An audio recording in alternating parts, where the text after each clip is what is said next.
Avez-vous déjà entendu dire que, peu importe à quel point vous êtes doué dans un domaine, il y a toujours un enfant asiatique qui est meilleur que vous? Eh bien, c'est exactement ce qui arrive à Oran. Il est connu pour être un touche-à-tout, ce qui signifie qu'il peut apprendre presque n'importe quelle compétence, mais peu importe les efforts qu'il déploie, il y aura toujours quelqu'un de meilleur que lui. Il doit donc trouver un moyen de surmonter sa faiblesse. Un jour, Oran travaillait à son bureau quand, tout à coup, le chef du groupe lui annonce qu'il est exclu du groupe. Oliver explique à Oran qu'il a ignoré le déséquilibre des pouvoirs au sein du groupe pendant un certain temps parce qu'Oran et lui sont amis depuis l'enfance et qu'il voulait rester à ses côtés, mais qu'à ce stade, il ne peut nier que le fait de garder Oran dans le groupe ne ferait que ralentir le groupe. Oliver essaie vraiment d'être gentil et de rejeter Oran en douceur, mais les deux autres se comportent comme de vrais salauds. Anne-Lee et Derek traitent tous deux Oran de poids mort et lui disent que l'équipe serait bien mieux sans lui.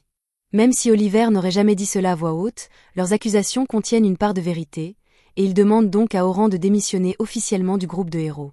Oran a le cœur brisé lorsqu'il repense à la façon dont Oliver et lui ont formé ce groupe il y a 8 ans et ont rapidement atteint ensemble le rang S. Ils ont même été les premiers à atteindre le 94e étage du Grand Donjon du Sud, et il ne comprend donc pas pourquoi Oliver l'abandonne maintenant.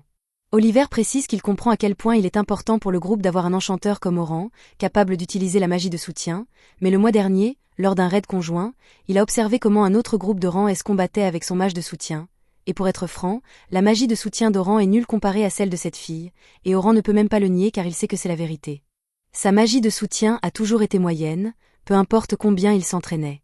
Mais il dit que la seule raison pour laquelle ses sorts sont si médiocres, c'est parce qu'il était à l'origine destiné à être un épéiste, mais qu'il a dû se convertir à la magie de soutien pour équilibrer le groupe. Cependant, avant qu'il ne puisse finir sa phrase, Derek l'interrompt et lui rappelle que la seule raison pour laquelle Oran a dû devenir enchanteur, c'est parce qu'Oliver est bien meilleur que lui à l'épée. Oran sait manier l'épée et lancer des sorts de soutien, mais dans l'ensemble, son niveau de compétence est assez moyen, et même si Oliver déteste lui faire ça, il lui dit qu'il a déjà trouvé un autre enchanteur pour le remplacer et qu'il n'a donc plus besoin de l'aide d'Oran. Il sait déjà que les deux autres ne l'aiment pas, mais si c'est Oliver qui le met à la porte, alors il n'y a vraiment plus aucune raison pour lui de rester dans ce groupe. Il se lève et se dirige vers la porte, et alors qu'il s'en va, Anne-Lee lui dit qu'elle est contente qu'il ne soit plus là pour les commander. Elle lui dit également qu'il ne doit pas se sentir trop mal, car ses compétences sont encore suffisantes pour qu'il devienne un aventurier de rang A, mais qu'un combattant médiocre comme lui n'est plus fait pour faire partie d'un groupe de rang S. Ces paroles la blessent profondément, alors elle décide de partir seule à l'assaut du donjon sud pour prouver qu'elle n'est pas inférieure. Ses compétences à l'épée ne sont peut-être pas les meilleures, mais elles sont encore suffisantes pour lui permettre de venir à bout d'un groupe de gobelins à elle seule. Comme elle sait également utiliser des sorts de soutien, elle est capable de se renforcer constamment grâce à la magie de force, ce qui facilite un peu ses combats. Il est un peu difficile de trouver le bon timing, mais avec suffisamment d'entraînement, il sera capable de lancer des sorts sans effort au milieu d'un combat, et personne ne le traitera plus jamais d'inutile. Après avoir tué des gobelins toute la journée, il se rend au cristal de téléportation pour enregistrer sa carte afin de pouvoir accéder directement au 7e étage la prochaine fois, mais alors qu'il est là, il voit un autre groupe courir vers le cristal. Il commence à s'éloigner, car il préfère ne pas s'impliquer avec un groupe d'inconnus, mais alors qu'il s'en va, il entend les membres du groupe paniquer, car ils viennent d'être pris en embuscade par un groupe d'orques, et alors qu'ils tentent désespérément de s'échapper, l'un des membres de leur groupe a été laissé derrière. Le chef tente de se convaincre que l'abandonner était le bon choix, car ils seraient tous morts s'ils avaient essayé de se battre. Les autres lui demandent s'ils doivent retourner la sauver, mais le chef pense que ce n'est pas une bonne idée, car ils ne sont pas assez forts pour vaincre tous ces orques. Cependant, Oran surprend cette conversation et, même si cela ne le regarde pas, il ne supporte pas l'idée que quelqu'un d'autre soit abandonné par son groupe. Il se tourne donc vers le chef du groupe et l'insulte pour avoir laissé mourir un membre du groupe. L'un des membres du groupe s'offusque et tente de frapper Oran, criant qu'il n'avait pas le choix car il n'était pas assez fort pour la sauver, mais Oran le met à terre et le traite d'incapable avant d'exiger de savoir où la fille a été abandonnée. Pendant ce temps, ailleurs dans le donjon, la fille en question est acculée par les orques, qui se rapprochent rapidement d'elle. Elle essaie de créer une barrière pour se protéger, mais elle n'a nulle part où aller, et ce n'est qu'une question de temps avant que les orques ne la détruisent. Les larmes lui montent aux yeux lorsque les orques finissent par percer la barrière, et son destin semble scellé, mais à la dernière seconde, un sort de vent est lancé devant les orques, les repoussant et laissant le temps à Oran de se placer devant la fille pour la protéger. La jeune fille est sous le choc, car elle ne s'attendait pas à ce que quelqu'un vienne la sauver, mais avant qu'elle n'ait le temps de parler à Oran, les orques lancent leur attaque, et ils se précipitent pour les intercepter. Sophia suppose qu'il doit être un épéiste, mais à sa grande surprise, elle voit Oran lancer un sort de soutien sur lui-même au milieu du combat. Oran coupe alors l'un des orques en deux, et pour faciliter les choses, il enchante son épée avec une tranche en 5 afin de pouvoir s'occuper des autres. Il y a beaucoup plus d'or qu'ici qu'il ne le pensait, il comprend donc pourquoi le groupe a été contraint de s'enfuir, et il leur devra peut-être des excuses plus tard, mais pour quelqu'un de son niveau, c'est facile à gérer. Les orques restants se ruent tous sur lui en même temps, alors Oran commence à les trancher les uns après les autres, et Sophia est stupéfaite car elle n'a jamais rien vu de tel auparavant. Une fois qu'il a terminé, Oran se tourne vers la jeune fille et lui demande si elle va bien, mais elle est tellement abasourdie qu'elle ne peut que s'effondrer sur le sol et se mettre à pleurer à chaudes larmes. Oran s'assure qu'elle va bien et l'aide à sortir du donjon, puis il s'éloigne, mais elle l'appelle et lui dit qu'elle aimerait le remercier comme il se doit pour l'avoir sauvée. Alors elle se présente comme Sophia Claudel. Oran reconnaît le nom de famille Claudel et aperçoit également l'écusson sur sa cape, ce qui ne laisse aucun doute sur son identité. Il se présente également à elle, puis Sophia propose à Oran de l'inviter à dîner ce soir pour le remercier de l'avoir sauvé. Oran essaie d'abord de refuser, mais Sophia insiste tellement qu'il finit par céder et accepte de sortir avec elle. Peu après, elle l'emmène dans l'un de ses restaurants préférés. Ce n'est pas l'endroit le plus chic qui soit, mais elle aime beaucoup la cuisine et pense qu'Oran l'appréciera également. Oran remarque que l'enseigne à l'entrée arbore le même blason que celui sur la cape de Sophia. Il est donc évident qu'elle doit être membre des Lapins d'Argent du Ciel Nocturne, l'une des plus grandes guildes du royaume. Le clan est extrêmement puissant, et il commence à douter de son engagement auprès de Sophia, car les choses pourraient se compliquer. Soudain, Sophia aperçoit sa sœur assise à l'une des tables et va lui demander ce qu'elle fait là. Selma explique qu'elle avait une réunion à proximité et qu'elle a décidé de venir dîner ici, mais elle demande à Sophia ce qu'elle fait ici avec un homme, car elle est bien trop jeune pour avoir un petit ami. Cependant, après avoir regardé de plus près, elle se rend compte que l'homme est en fait Oran, et qu'ils se connaissent. Sophia est surprise qu'Oran connaisse sa sœur, mais il est impossible qu'il l'ait oubliée. Selma Claudel est la chef du groupe S le plus puissant des Silver Rabbis, ainsi que la plus puissante enchanteuse de tout le continent. C'est grâce à elle que les mages de soutien sont si respectés dans les formations de groupe, et par coïncidence, c'est elle que le groupe d'Oran a prise comme prétexte pour l'expulser. Il savait que Sophia faisait également partie du clan des Silver Rabbis, mais il ne s'attendait pas à ce qu'elle soit directement liée à Selma. Cependant, il ne se souvient pas avoir fait quoi que ce soit qui puisse offenser Selma, et il ne comprend donc pas pourquoi elle semble si en colère contre lui. Selma lui demande s'il trouve normal de sortir avec sa sœur de 14 ans à une heure aussi tardive.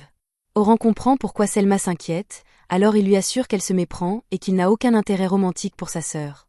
Cependant, la façon dont il s'exprime rend Selma encore plus furieuse, car elle pense qu'il sous-entend que Sophia n'est pas assez attirante pour lui.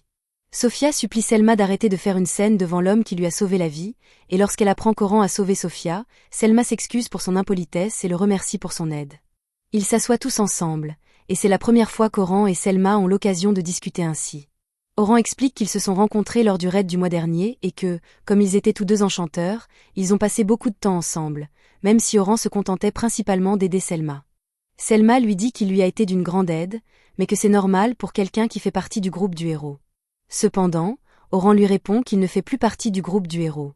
Selma est choquée d'entendre cela, car elle ne comprend pas pourquoi le groupe voudrait se débarrasser d'une personne aussi utile qu'Oran, mais elle ne laisse jamais passer une bonne occasion, alors elle lui demande s'il serait intéressé par un travail. Oran lui répond qu'il souhaite en fait partir à l'aventure seul pendant un certain temps et qu'il ne peut donc pas rejoindre son clan, mais elle lui explique qu'elle a juste besoin de quelqu'un pour participer à une expédition pédagogique que son clan organise demain et lui assure qu'il sera bien rémunéré pour ses efforts. Tout ce qu'il a à faire, c'est de se concentrer sur la formation des nouvelles recrues. Il prévoit de passer environ 3 jours au 50e étage, et ils ont déjà un groupe d'aventuriers d'Oran à pour mener l'expédition, mais elle se sentirait beaucoup mieux si Oran était là pour les aider. Après tout, après avoir travaillé à ses côtés lors du raid conjoint, elle peut voir à quel point Oran est vraiment doué en tant qu'enchanteur. Oran est honoré d'apprendre que Selma respecte ses talents d'enchanteur, mais il vient d'être exclu de son groupe parce qu'il est un enchanteur faible comparé à Selma, et il ne veut pas se limiter à nouveau à la magie de soutien, alors il décline poliment son offre. Selma est surprise, car elle ne pensait pas qu'Oran refuserait, mais il dit qu'il a ses raisons. Selma n'a pas l'intention d'insister s'il ne veut vraiment pas le faire, mais Sophia commence à le supplier de reconsidérer sa décision, car elle se sentirait beaucoup plus en sécurité pendant l'expédition si Oran était présent. Oran ne veut toujours pas revivre ces jours où il n'était qu'un enchanteur, mais voir Sophia le supplier ainsi le fait réfléchir, et il lui dit qu'il va y penser avant de prendre sa décision. Selma est ravie d'apprendre qu'Oran va au moins réfléchir à sa proposition, mais pour être clair, il l'informe qu'il n'acceptera que s'il est autorisé à se battre avec son épée, car il ne veut plus être limité aux seuls enchantements. Selma n'en croit pas ses oreilles, car elle n'a jamais vu un enchanteur se convertir à l'art de l'épée, et elle doute sincèrement qu'Oran puisse être un bon épéiste, mais elle se dit que si les choses tournent vraiment mal, il reviendra probablement à la magie. Elle lui dit que s'il décide de se joindre à l'expédition, il devra se présenter tôt le lendemain matin au quartier général du Lapin d'Argent, puis ils se séparent pour la nuit. Avant de rentrer chez lui, Oran fait un dernier arrêt dans une armurerie, où il semble être assez proche du propriétaire, raison pour laquelle il est venu ici pour discuter. Le vieil homme lui prépare une tasse de thé et remercie Oran pour son aide, car les affaires ont explosé depuis qu'il a commencé à recommander cet endroit. Cependant, c'est justement ce dont Oran voulait lui parler. Il informe le vieil homme qu'il a été expulsé du groupe des héros, et que désormais, personne ne l'écoutera même s'il recommande le magasin. Il souhaite s'excuser de ne plus pouvoir l'aider. Cependant, l'homme lui répond qu'il n'a aucune raison de s'excuser. Que Oran fasse partie ou non du groupe des héros, il reste la même personne, et il a déjà fait beaucoup pour aider ici, ce dont l'homme lui est très reconnaissant. Oran n'est peut-être plus un héros, mais il reste un héros dans l'âme, et l'homme lui dit qu'il devrait désormais vivre pour lui-même et aider autant de personnes qui le souhaitent. Le lendemain matin, Oran se rend au siège du Lapin d'Argent et rencontre le président, Vince Briard. Vince a beaucoup entendu parler d'Oran, alors il dit que c'est un plaisir de enfin le rencontrer. Oran dit qu'il aura besoin de quelques détails supplémentaires sur l'expédition avant de décider d'y participer ou non, alors Vince demande à Selma de lui expliquer tout ce qu'il doit savoir. Elle explique que l'expédition se fera jusqu'au 51e étage, mais qu'ils ne monteront que jusqu'au 21e étage le premier jour, puis qu'ils descendront progressivement jusqu'au 51e étage après cela. Avant qu'Oran n'arrive, Selma avait rencontré Vince à l'avance pour qu'ils puissent discuter de la stupidité qu'avait eu le groupe de héros de virer Oran.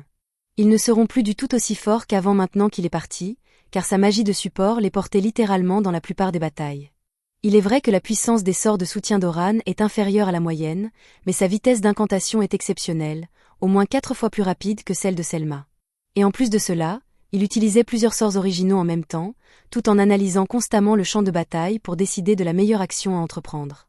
Vince a du mal à croire que quelqu'un d'aussi compétent ait pu être qualifié d'inutile, mais Selma suppose qu'Oran était tout simplement si bon dans son travail que le groupe de héros n'avait pas remarqué toutes ses contributions à leur succès. Pour en revenir au présent, Selma a fini d'expliquer les détails de l'expédition. En gros, il y aura 10 groupes différents de novices avec 5 escortes, dont Oran et Selma. Pour la plupart, les novices sont censés se débrouiller seuls, mais si quelque chose d'inhabituel se produit, les escortes interviendront pour s'assurer que personne ne soit blessé. Oran a saisi l'essentiel jusqu'à présent, mais il demande pourquoi il n'emmène que 5 escortes. Normalement, avec un planning d'expédition aussi court, on voudrait minimiser les risques autant que possible en engageant le plus d'escortes possible. Selma invente une excuse et dit qu'elle ne voudrait pas rendre les choses trop faciles pour les novices, mais Oran sait que ce n'est pas la vraie raison. Ils doivent avoir un objectif secret qu'ils essaient d'atteindre, et il est hors de question qu'ils en parlent à Oran puisqu'il est un étranger, alors ils décident de laisser tomber la question et d'accepter malgré tout.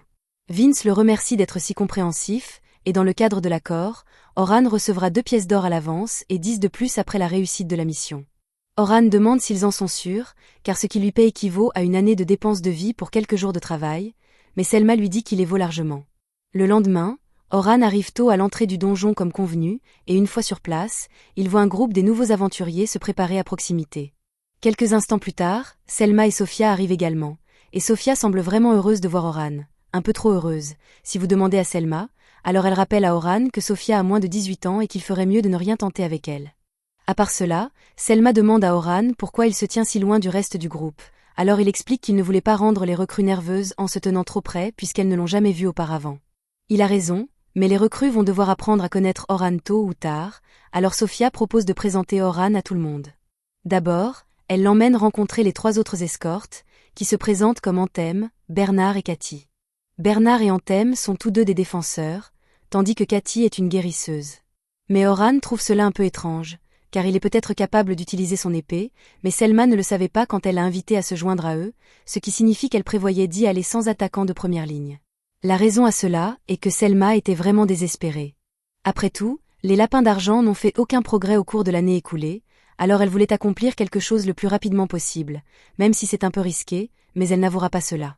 Pour éviter d'être questionnée, elle change de sujet et propose de présenter Oran aux novices ensuite. Elle s'adresse à toutes les recrues et dit qu'elle sait qu'elles doivent être nerveuses à l'idée de faire leur première plongée en donjon jusqu'au 51e étage, mais elle les assure que rien ne va mal se passer car elle a engagé un groupe d'aventuriers très puissants pour aider en cas de problème. Elle présente ensuite Oran comme la pierre angulaire de l'opération et dit à tout le monde qu'il est déjà descendu jusqu'au 94e étage auparavant, donc ils peuvent lui faire confiance pour les soutenir.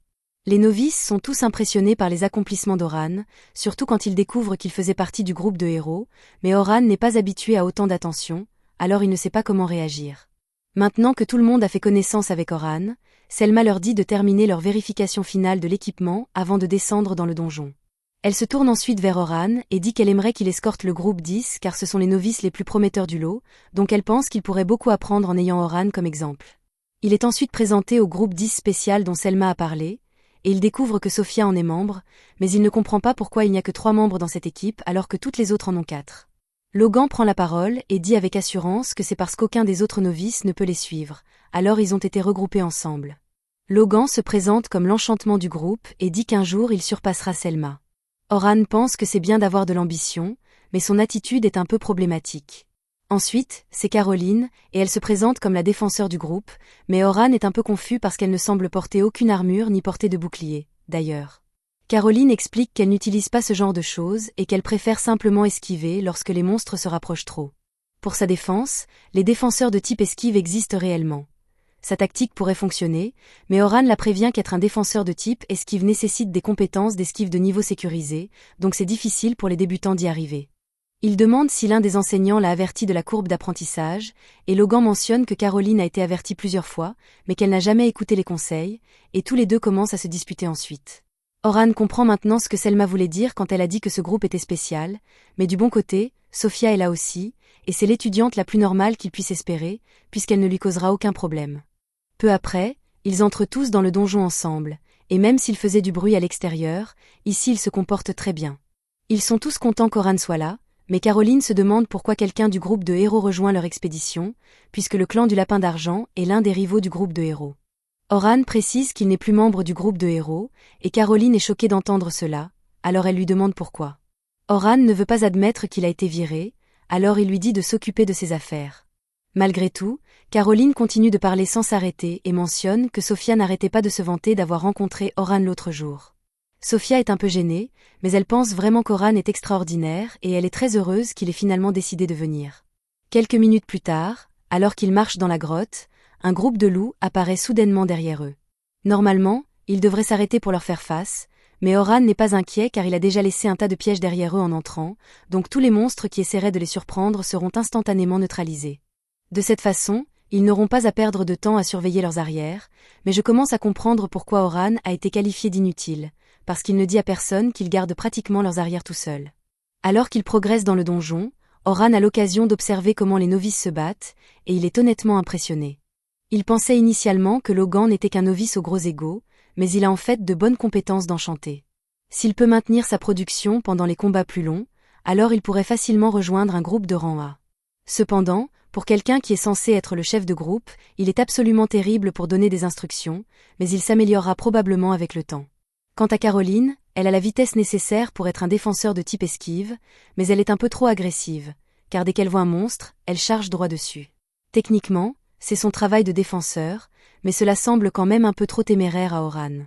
Ensuite, il y a Sophia, et elle n'est pas aussi impressionnante que les deux autres, mais elle est quand même assez compétente en tant qu'incantatrice, et elle n'a aucun défaut évident dans son style de combat, donc Oran pense qu'elle a un avenir prometteur devant elle.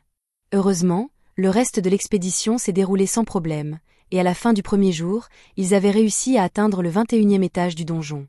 Selma rencontre plus tard Oran et lui demande ce qu'il a pensé du groupe 10, et il lui dit qu'elle avait raison sur leur potentiel, mais qu'ils ne fonctionnent pas vraiment en équipe, surtout Caroline, mais Selma sait déjà à quel point ils peuvent être difficiles parfois. Il est temps de rentrer à la maison, alors ils se disent au revoir pour la journée et conviennent de se retrouver le lendemain matin. Mais le lendemain, Oran se réveille avec une terrible vision.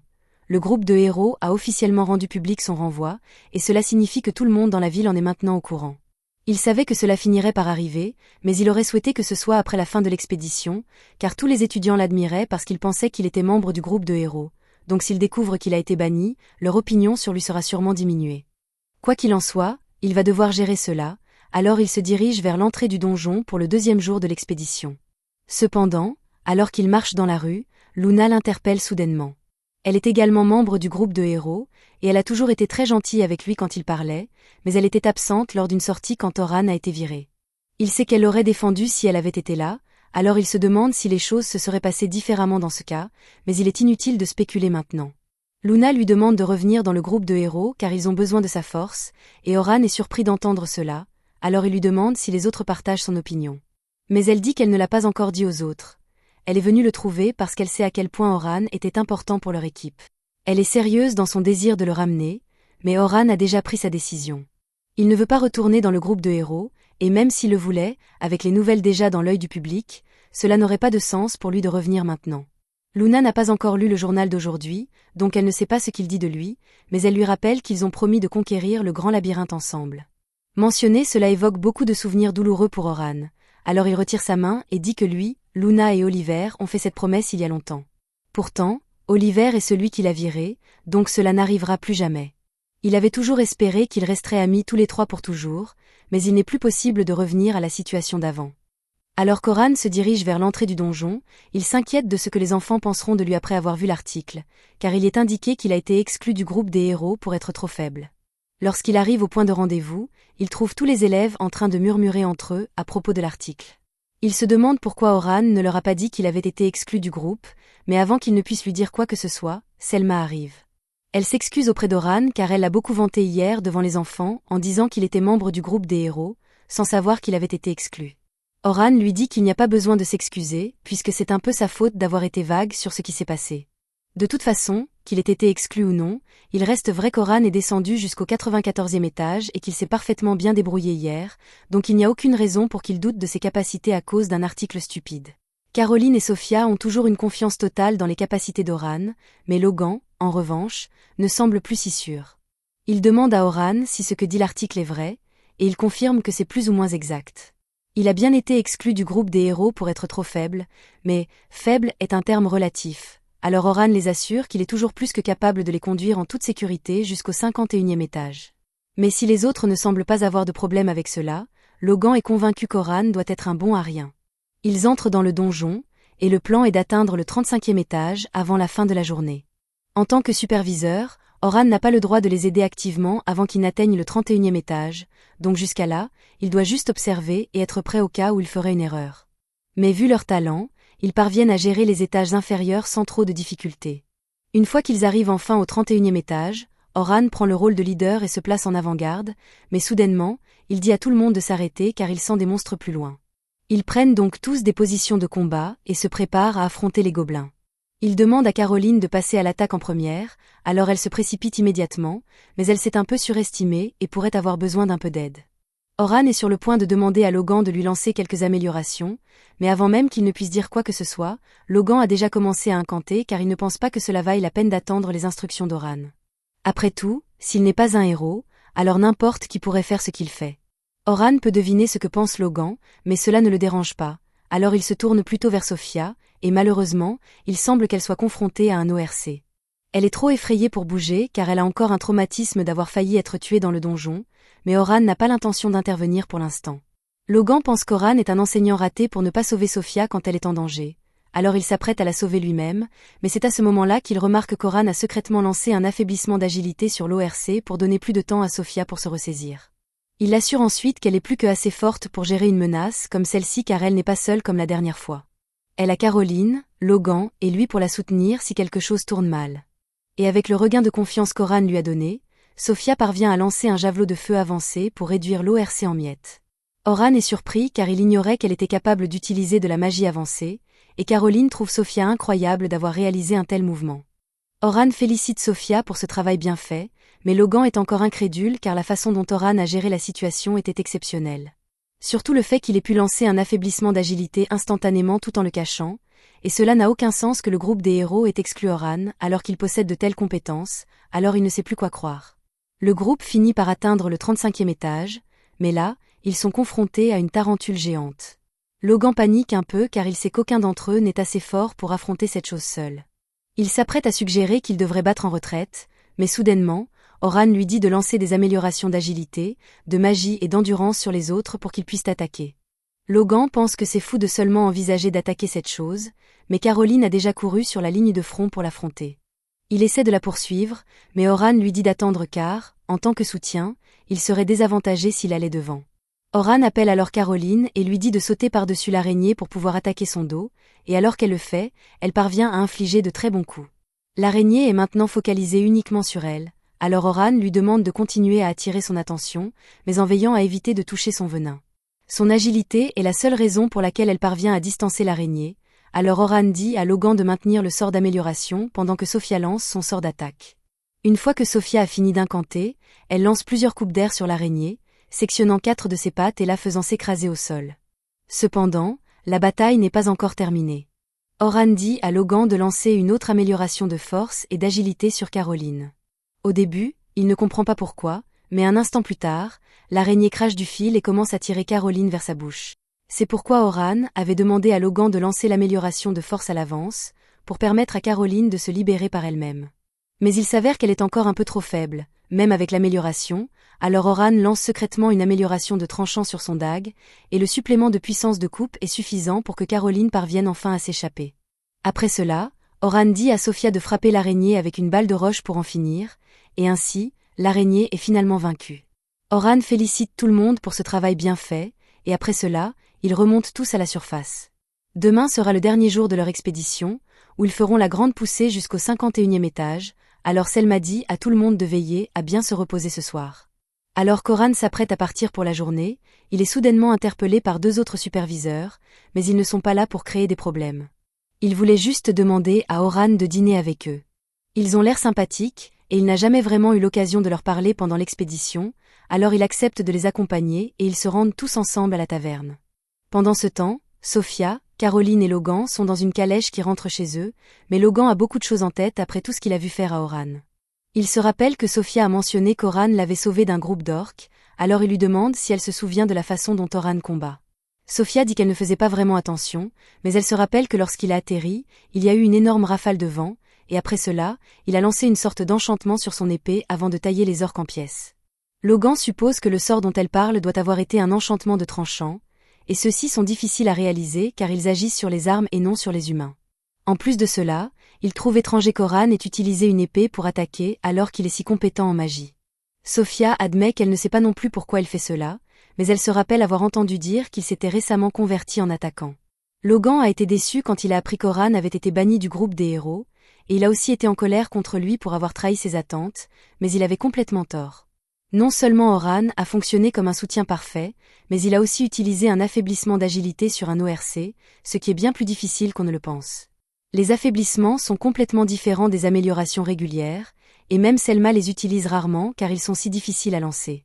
Pourtant, Oran a réussi à rendre cela facile. Il a aussi pu analyser parfaitement le champ de bataille et donner des ordres précisément au moment nécessaire, et a même pu prédire l'attaque finale de la tarentule à l'avance.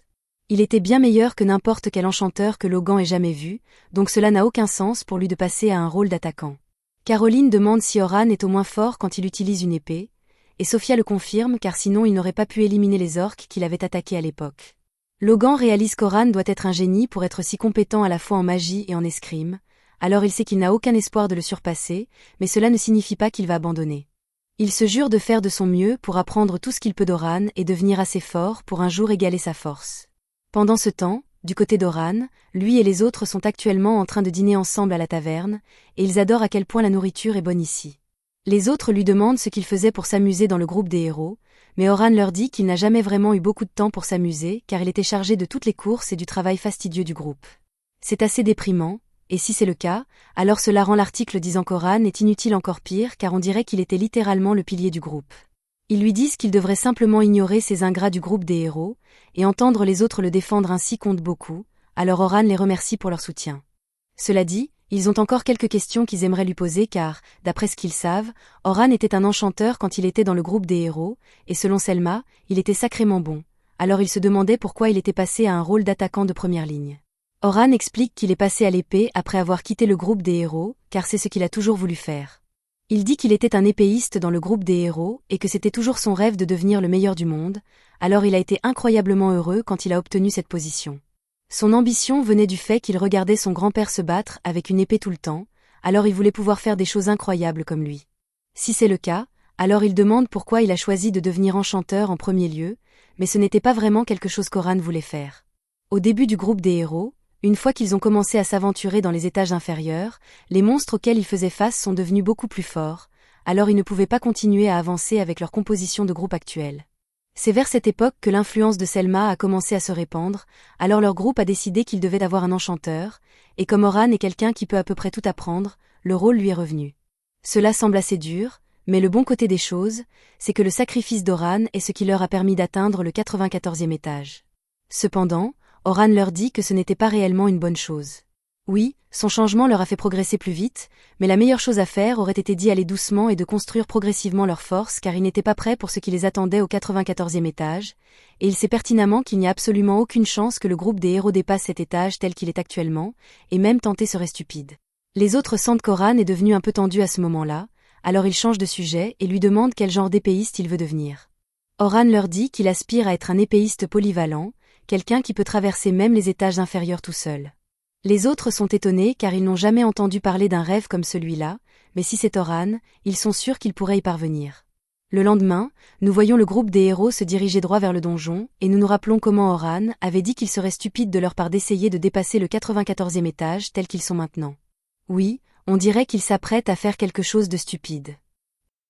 Le lendemain matin, Oran retourne à l'entrée du donjon pour la dernière étape de l'expédition, et il est immédiatement accueilli par les enfants. Caroline décide de donner une chance à Sophia de parler à Oran, alors elle mentionne que ce serait vraiment bien s'ils obtenaient une récompense après avoir terminé l'expédition.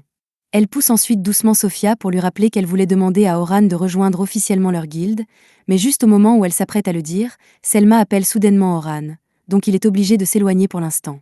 Alors qu'Oran se dirige vers Selma, il entend un groupe d'étudiants parler de la façon dont le groupe de héros tente d'atteindre la partie la plus profonde du donjon aujourd'hui. Ils apparemment commencent au niveau 92, et quand Oran entend cela, il marque une pause pendant un moment parce qu'il ne peut pas croire qu'il ferait quelque chose d'aussi risqué, surtout quand ils viennent de le remplacer par un nouveau membre il y a quelques jours et n'ont pas eu le temps de s'entraîner encore. Il commence à stresser sur la façon dont cela va mal se passer, mais ensuite il se souvient « Attends une minute, ce n'est plus mon problème ». Pendant ce temps, le groupe de héros vient d'arriver au 92e étage du donjon du Sud avec leur nouvelle recrue, Philly Carpenter. Pour une raison quelconque, ils ne se sont pas donné la peine de tester leur travail d'équipe avant cela, mais pour leur défense, la candidature de Philly était impressionnante. Il y a 2 jours, Philly a été présentée à tout le monde, et elle est apparemment déjà descendue jusqu'au 100e étage du donjon de l'Ouest auparavant, donc naturellement, ils supposent que ce devrait être facile pour elle de les aider à faire de même dans le donjon du Sud. Anneli et Derek sont sûrs que les sorts de soutien de Philly seront meilleurs que tout ce qu'Oran pourrait éventuellement faire, et ils commencent rapidement à dériver sur à quel point ils le détestaient.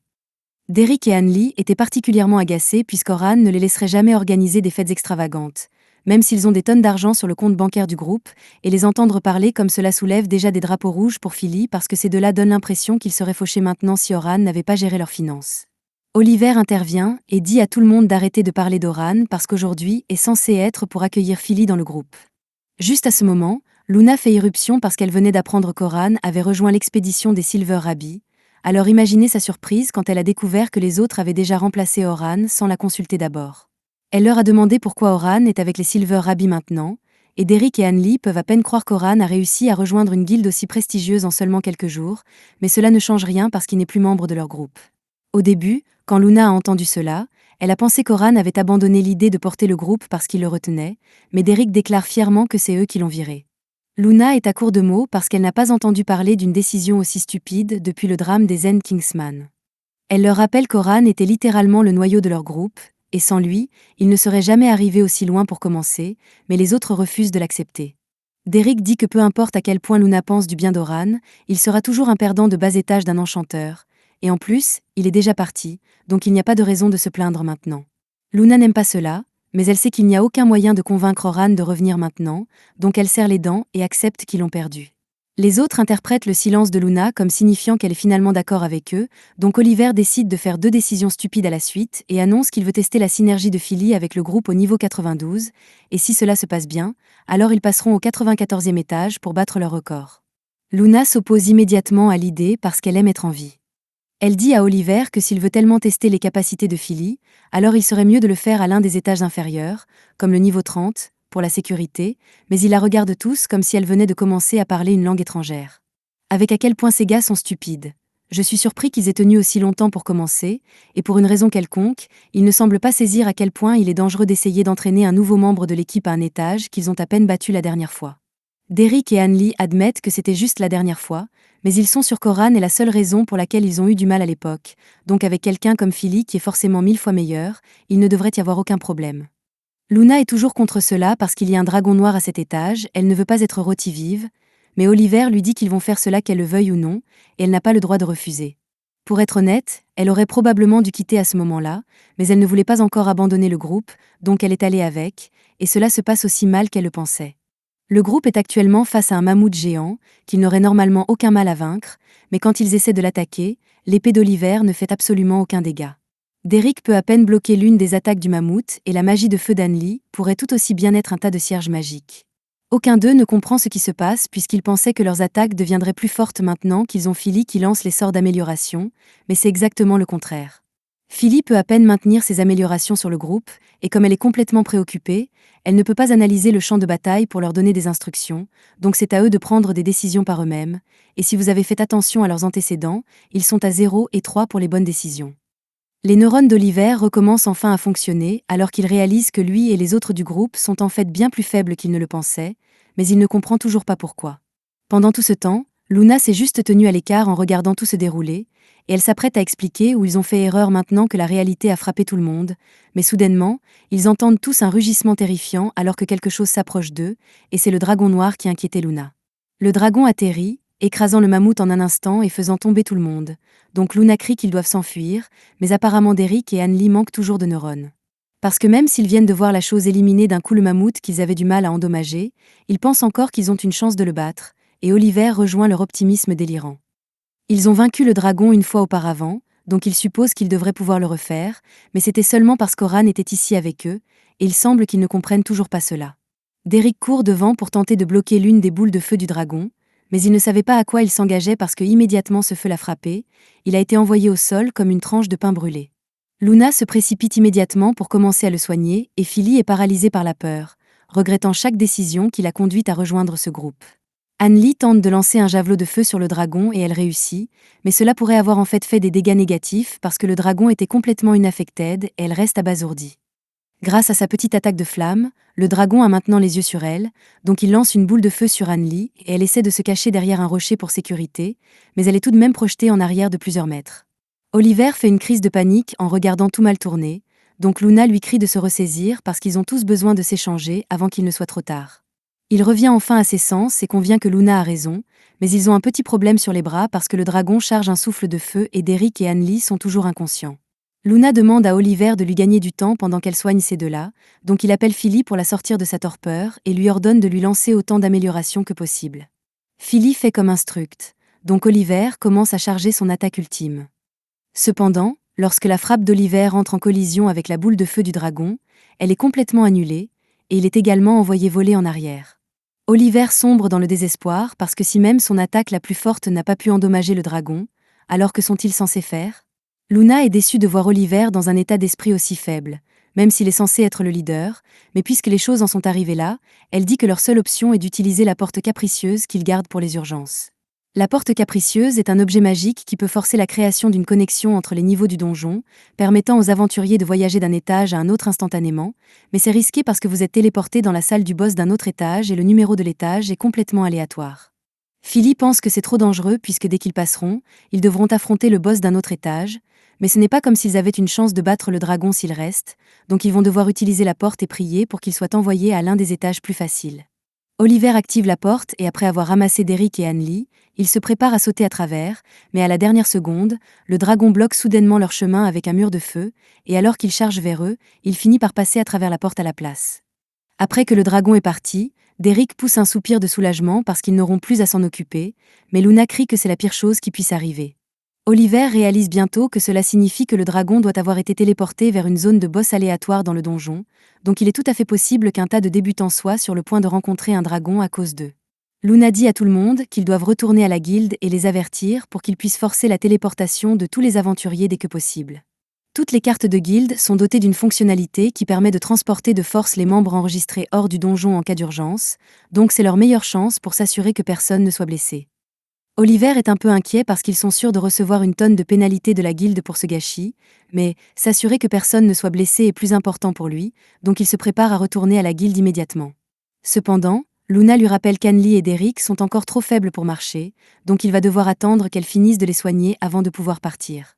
Alors que Luna soigne les deux, elle rappelle à Oliver qu'ils vont devoir affronter le dragon après avoir demandé la téléportation forcée, et quand cela arrivera, elle a besoin qu'il remplace Philly par Oran. Oliver ne s'attendait pas à entendre cela de sa part, et en vérité, Luna déteste l'idée de faire réparer leur gâchis par Oran après tout ce que ce groupe lui a fait subir, mais ils n'ont pas le choix. Elle a été interrompue avant de pouvoir expliquer cela plus tôt, mais la raison pour laquelle tout le monde semble si faible maintenant est parce qu'Oran n'est pas ici. Elle leur dit qu'individuellement aucun d'eux n'est devenu plus faible, mais Oliver ne la croit pas parce que sa frappe divine n'a même pas égratigné le dragon. Cependant, Luna explique que c'était à cause de la propre négligence d'Oliver.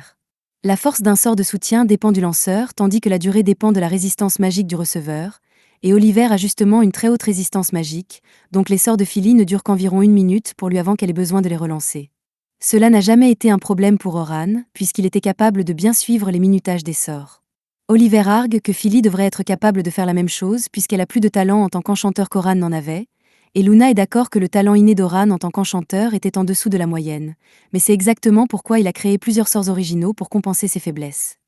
Les autres sont complètement choqués parce que c'est la première fois qu'ils entendent cela, et un mage créant un sort original est extrêmement rare. Les enchantements de base d'Oran sont en effet plus faibles que la moyenne, mais il a été capable de créer un sort original qui boostait la puissance de ses sorts par 50 fois. Philly trouve cela difficile à croire puisque même Selma n'a jamais été capable de booster ses sorts que par 10 fois, mais c'est la vérité.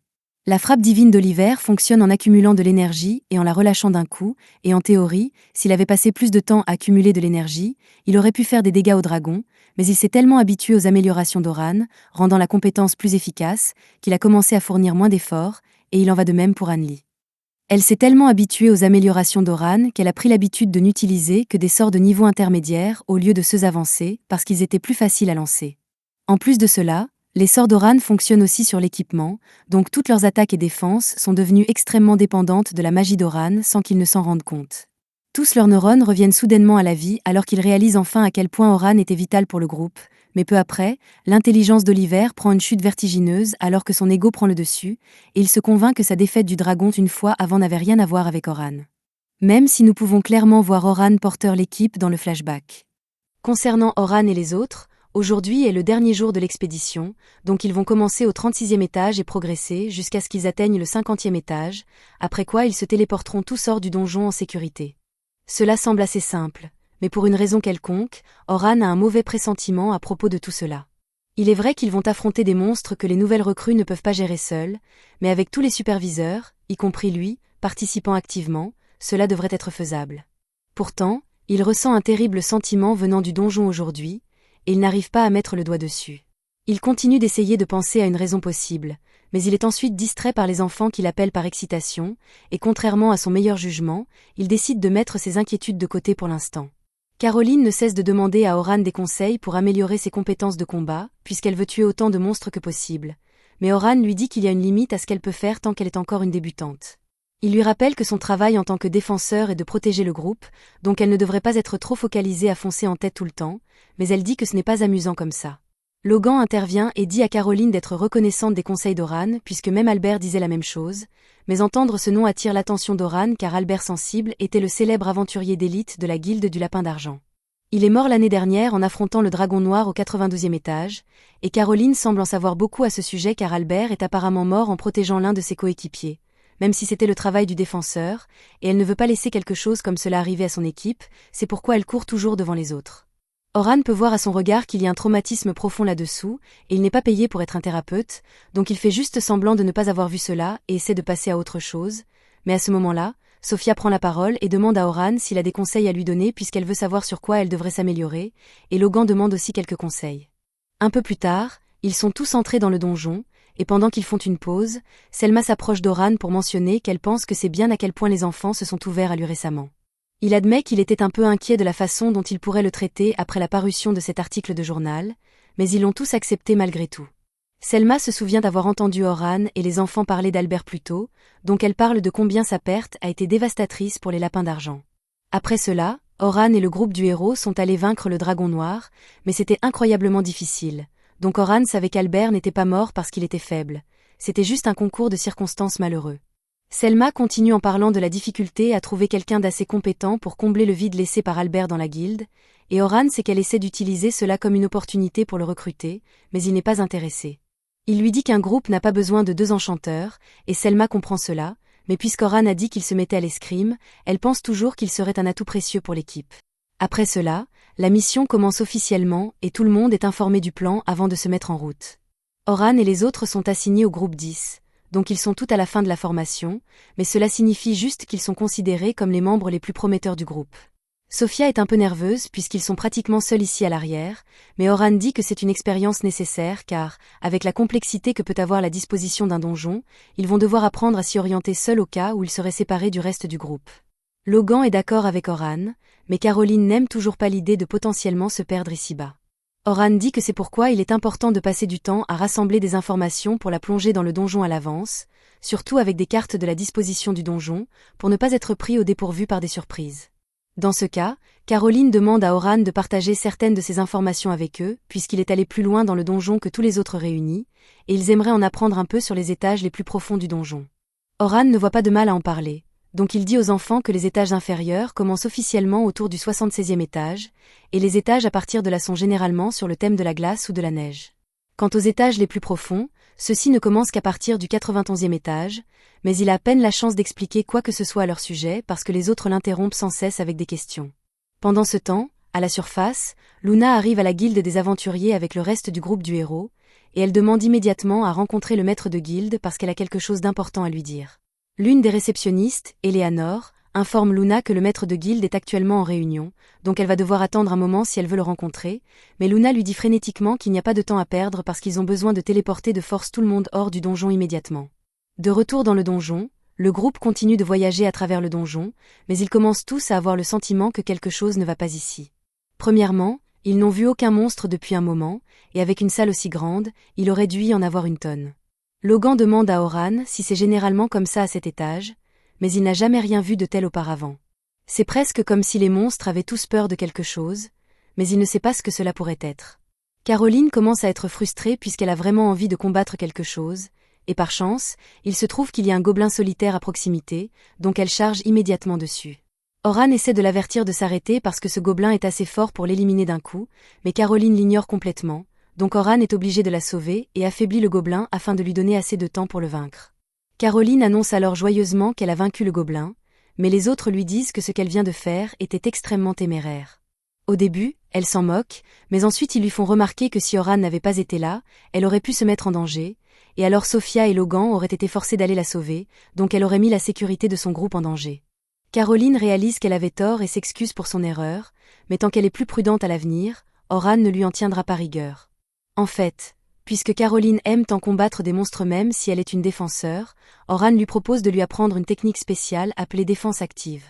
Caroline est toute excitée et lui demande d'expliquer davantage, donc Oran lui dit que c'est une méthode pour attirer les attaques de votre ennemi pour l'occuper, pendant que le reste de votre groupe prépare une contre-attaque. Tout être vivant doit se préparer physiquement avant de lancer une attaque, mais si vous pouvez interrompre cette préparation, alors vous pouvez efficacement étourdir votre ennemi pendant un court moment, mais pour faire cela, vous devez être capable d'étudier les schémas d'attaque de votre adversaire et frapper juste avant qu'il ne déclenche son attaque. Caroline pense que cela semble être une façon vraiment cool de vaincre des monstres, mais Oran lui rappelle que le but n'est pas de vaincre les monstres. Son objectif devrait être simplement de les retarder d'attaquer jusqu'à ce que ses coéquipiers soient prêts, et Caroline dit qu'elle comprend. Pendant ce temps, à la surface, le maître de guilde rencontre le groupe du héros, mais il n'a aucune idée de ce qui était si important qu'ils aient dû le faire venir si soudainement. Luna prend la parole et lui dit qu'ils ont besoin de téléporter de force tout le monde hors du donjon immédiatement, mais le maître de guilde hésite à obtempérer puisque la téléportation à cette échelle coûte une quantité énorme de mana, donc ils ne peuvent pas le faire à moins que ce ne soit une urgence sérieuse, mais la situation ne peut pas être beaucoup plus sérieuse qu'elle ne l'est déjà. Luna explique que le dragon noir a réussi à voyager à travers sa porte capricieuse et se trouve actuellement à un étage aléatoire du donjon. Si rien n'est fait, quelqu'un finira par le rencontrer tôt ou tard, donc ils doivent agir rapidement. Cependant, selon les règles, le maître de guilde doit encore tenir une discussion avant d'activer la téléportation de force. Pendant ce temps, de retour dans le donjon, Logan demande à Oran de lui apprendre à utiliser les sorts d'affaiblissement, mais Oran ne pense pas que ce serait une bonne idée, compte tenu de la difficulté à les maîtriser.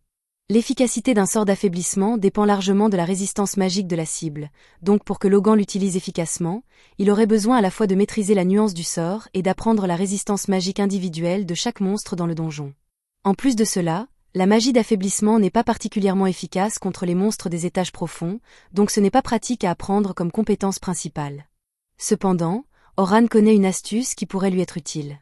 Il désigne une paire de loups qui chargent dans leur direction, mais au lieu de faire quoi que ce soit pour attaquer ces loups, Horan attend simplement, et après quelques secondes, il déclenche l'un des pièges qu'il avait posés au préalable.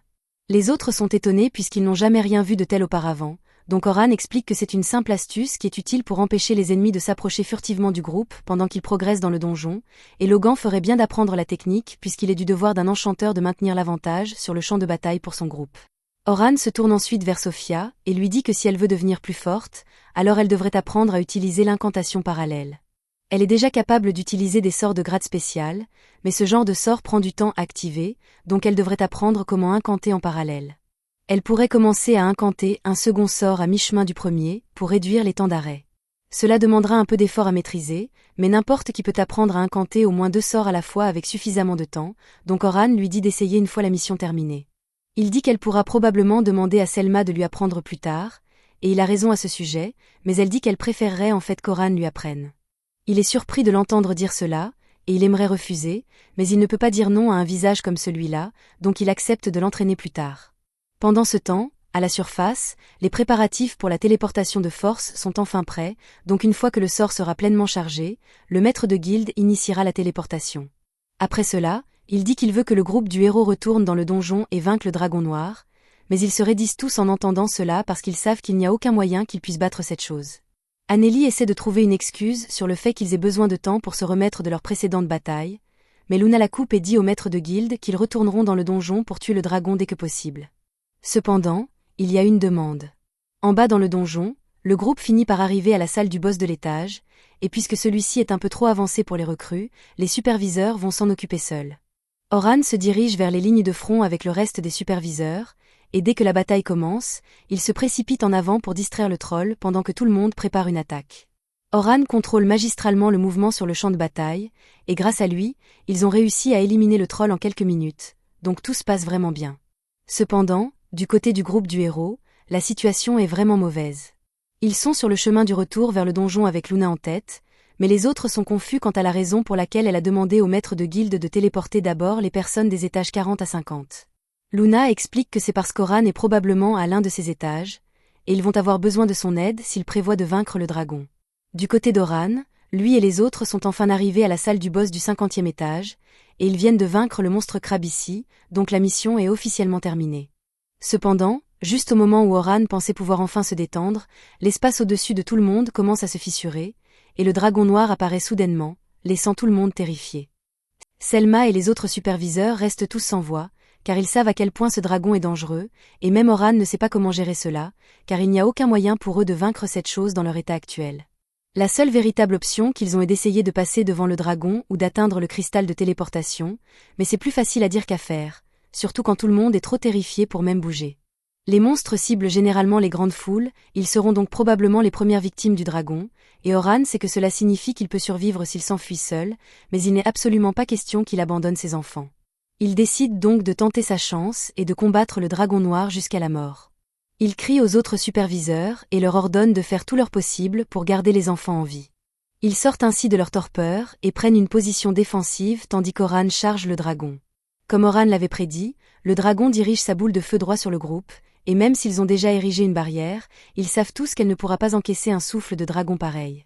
Cependant, au moment de l'impact, Horan parvient à lancer un buff d'une fraction de seconde pour renforcer suffisamment la barrière et sauver tout le monde. Ce fut si rapide que presque personne à part Selma ne put remarquer que la magie de soutien d'Horan avait été utilisée, mais il a des problèmes bien plus importants à régler pour l'instant. Il essaie actuellement de trouver une ouverture pour attaquer le dragon, alors il lance un poignard vers son œil. Bien que le dragon ait réussi à fermer les yeux à temps pour se protéger, c'est exactement ce qu'Horan attendait. Avec les yeux du dragon fermés, il saute en l'air et vise son cou avec une frappe si puissante qu'elle provoque une petite explosion. Les autres sont stupéfaits qu'Horan puisse libérer une telle puissance en un seul coup, mais même une attaque pareille n'a pas suffi à vaincre le dragon. En fait, il semble que le dragon soit complètement indemne, ce qui inquiète sérieusement tout le monde, mais Oran les assure qu'il n'y a pas lieu de s'inquiéter car il a un plan. Il enfile un collier spécial et retourne attaquer le dragon. Alors que le dragon lui tire une boule de feu, Oran l'a redirigé avec un sort de mur réfléchissant. Logan est émerveillé par ce qu'il vient de voir, car il n'a jamais entendu parler d'un sort qui renvoie les attaques vers les ennemis, et c'est parce que c'est l'un des sorts originaux d'Oran. Oran espérait que le feu du dragon serait assez fort pour le blesser, mais il est toujours en parfait état, il va donc devoir prendre des mesures drastiques. Il lance sur lui-même un sort d'amélioration d'état, un sort qui double les statistiques de toutes les compétences de ses attributs de base, mais Selma est toujours inquiète, car même si Oran est fort, simplement doubler ses stats ne suffira pas à rivaliser avec la puissance du dragon. Cependant, Oran n'a jamais eu l'intention de s'arrêter à un simple doublement de puissance. Il procède donc à 4 autres améliorations d'état sur lui-même, portant sa puissance à 32 fois l'original. Selma est laissée dans une incrédulité totale, car normalement, si l'on essaie de lancer le même sort plusieurs fois, cela ne fait que réinitialiser la durée du sort sans empiler ses effets. Elle ne sait donc pas comment Oran a réussi un tel exploit incroyable, mais quelque chose lui dit que ce n'est pas le seul tour qu'Oran a dans sa manche. Avec l'amplification X32, Oran peut maintenant se déplacer si vite que les autres ne peuvent même pas le suivre des yeux, mais il ne peut pas tenir ce rythme longtemps, car lancer l'équivalent de 30 sorts à la fois affecte énormément son corps. Il veut mettre fin au combat le plus vite possible, alors il saute à nouveau droit sur le dragon, mais pendant qu'il est en l'air, le dragon commence à balancer sa queue pour le faire tomber du ciel. Cependant, Oran parvient à créer une plateforme flottante sous ses pieds pour éviter le coup de queue. La plateforme qu'Oran vient de créer n'était pas le résultat d'un sort, c'était le travail de l'aptitude spéciale d'Oran, un pouvoir que certains humains possèdent. Dans le cas d'Oran, son aptitude est la convergence magique, qui lui permet de concentrer la magie en un point unique et de la matérialiser.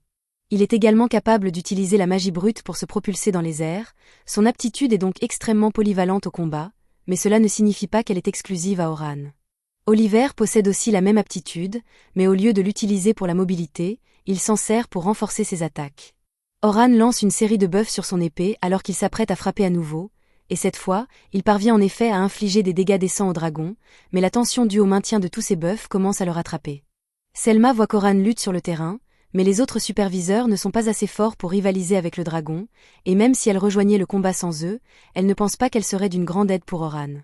C'est la première fois depuis longtemps que Selma ressent une véritable terreur, alors son corps ne cesse de trembler malgré tous ses efforts, mais elle va quand même faire de son mieux pour assurer la sécurité des étudiants afin qu'Oran puisse se concentrer sur son combat. Il y a des années, quand Oran était encore enfant, il passait ses journées à jouer avec Luna et Oliver dans le village, et ils vivaient tous en harmonie, mais tout a changé lorsque la Nation du Feu a attaqué. Oran et Oliver s'étaient entraînés à l'extérieur du village un jour, et à leur retour, ils découvrirent que tout le village avait été réduit en cendres par des bandits, et que tous ceux qu'ils connaissaient avaient été massacrés dans les rues. Ils furent complètement anéantis et se haïrent de n'avoir pu protéger aucun de leurs proches, mais ils ne purent rien faire à ce moment-là. Ils passèrent le reste de la journée à enterrer les corps de tous leurs amis et familles tués dans l'attaque, et à partir de ce jour, Oran et Oliver se jurèrent mutuellement de devenir assez forts pour qu'une telle tragédie ne se reproduise plus jamais. C'est une promesse qu'Oran a travaillé toute sa vie à tenir, et il ne laissera pas un simple dragon l'empêcher de protéger ses amis. La brume violette qui entoure actuellement le dragon indique qu'il s'apprête à déchaîner son attaque la plus puissante, alors Selma se demande ce qu'Oran compte faire. Il comprend que la brume violette fonctionne probablement comme la convergence magique, ce qui signifie que le dragon accumule de l'énergie pour son attaque. Le dragon utilise cette énergie pour former des armes dans toutes les directions, mais la dernière fois qu'Oran a combattu l'une de ces créatures, elle utilisait bien plus d'armes que cela, donc le dragon doit encore le sous-estimer. Il compte en profiter. Alors que le dragon commence à tirer sur Oran, il fonce de gauche à droite pour éviter les coups, puis utilise une boule de feu pour distraire le dragon pendant qu'il s'approche suffisamment pour frapper à nouveau.